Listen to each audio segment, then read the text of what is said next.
Hello दोस्तों, नमस्कार। मैं अपने यूट्यूब चैनल में आप सभी का स्वागत करती हूँ। मेरा तुलसी विवाह गीत अच्छा लगेगा तो लाइक कीजिएगा, सब्सक्राइब कीजिएगा और कमेंट में बताइएगा कैसा लगा मेरा गीत। जय तुलसी माता।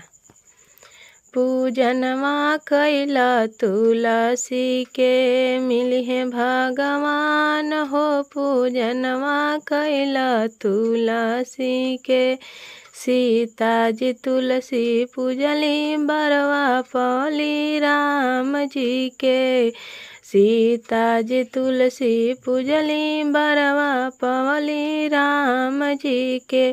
उनहु के मिल गईले, उनहु के मिल गईले अयोध्या के धाम हो। सुमिरनमा कैला तुलसी के मिली है भगवान हो। पूजनमा कैला तुलसी के रुक्मणी जी तुलसी पूजली बरवा पौली कान्हा जी के।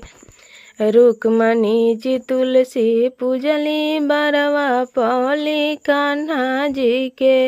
उनहु के मिल गईले, उनहु के मिल गईले गोकुला के राज हो। पूजनमा कैला तुलसी के मिली है भगवान हो। सुमिरनमा कैला तुलसी के गौरा जी तुलसी पूजली बरवा पौली शिव जी के।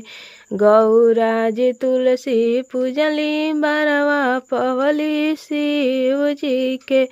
उनहु के मिल गईले, उनहु के मिल गईले कैलाश धाम हो। सुमिरनमा कैला तुलसी के मिली है भगवान हो। पूजनमा कैला तुलसी के लक्ष्मी जी तुलसी पूजली बरवा पौली विष्णु जी के। लक्ष्मी जी तुलसी पूजली बरवा पौली विष्णु जी के।